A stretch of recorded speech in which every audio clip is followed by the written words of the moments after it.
विश्व स्वास्थ्यं भवतु. पृथ्वी तलावरचे अमृत म्हणजेच ताक. ताकाची महती सांगताना तक्रम शक्रस्य दुर्लभम म्हणजेच स्वर्गाचा राजा इंद्र त्याला देखील ताक हे दुर्लभ आहे, कारण हे पृथ्वी तलावरचे अमृत आहे. अशा या ताकाची आज आपण माहिती बघणार आहोत. नमस्कार, मी डॉक्टर राजश्री वराडे, आयुर्निर्माण हेल्थ फाउंडेशनच्या या आरोग्यमय यात्रेमध्ये आपले सहर्ष स्वागत करते. ताक हे त्रिदोष शामक आहे.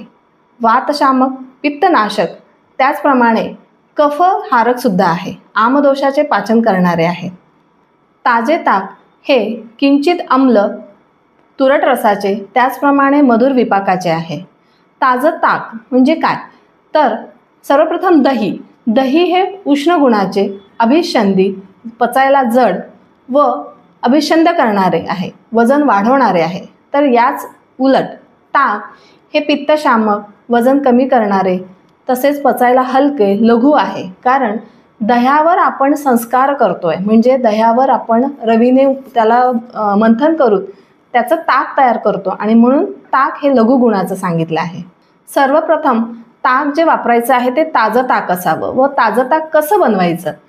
तर रात्री दूध गरम करावं.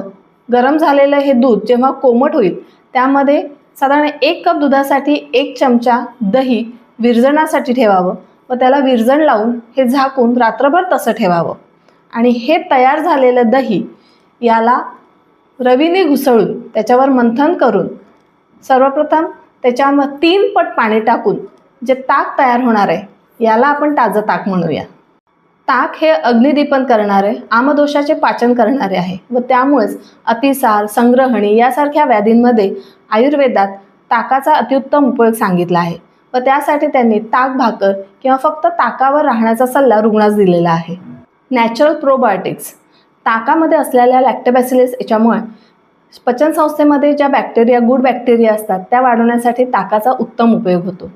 त्याचप्रमाणे ताकामध्ये कॅल्शियम, B12, पोटॅशियम यामुळे त्या हाडांच्या आजारांसाठी उत्तम ठरतं. त्याचप्रमाणे ताक हे नॅचरल रिहायड्रेशन करणारं आहे. म्हणजेच उन्हाळ्यात शरीरामधून जे घाम जातोय किंवा एक्सेसिव्ह जे एक्झर्शन होतं अशा वेळेस नॅचरल इलेक्ट्रोलाइट्स हवे असतात व त्यासाठी ताक हे उत्तम ठरतं. वजन कमी करण्यासाठी ताकाचा उपयोग करताना ते ताक कसं बनवावे? तर सर्वप्रथम दह्याला घुसळून त्याचं लोणी बाजूला करावं आणि नंतर या दह्यामध्ये त्याच्या 3 ते 4 पट पाणी टाकून हे ताक प्राशन करावं. म्हणजे हे निव्वळ पाण्यासारखं असणारं ताक वजन कमी करण्यासाठी उत्तम ठरतं. ताकाचा उपयोग वेगवेगळ्या दोषांमध्ये कसा करायचा? म्हणजे बरेच जण म्हणतात मला वाताचा त्रास आहे, पित्ताचा त्रास आहे किंवा कफाचा त्रास आहे, त्यामुळे मी ताक घेऊ शकतो की नाही? तर यासाठी ज्यांना वाताचा त्रास आहे त्यांनी ताकामध्ये जिरं, ओवा पूड व सैंधव टाकावं.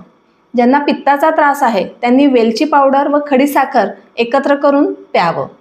ज्यांना कफाचा त्रास आहे त्यांनी त्रिकटुचूर्ण किंवा सुंठ आणि मिरेपूड टाकून या ताकाचं प्राशन केले असतात त्यांना कुठलीही बाधा होणार नाही. ताकामध्ये व्हिटॅमिन C भरपूर प्रमाणात असल्याने हे रोगप्रतिकारक शक्ती वाढवणारेही आहे. त्याचप्रमाणे ते तर्पण करणारे व वृष म्हणजे शुक्र धातू वाढवणारेही आहे. संस्कृत श्लोकामध्ये आलं आहे, भोजनांते च किम पेयम, म्हणजेच जेवणानंतर काय प्यावं? तर जेवणानंतर पाणी पिऊ नये, तर जेवणानंतर ताक प्यावं. आणि हे ताक कसं असावं?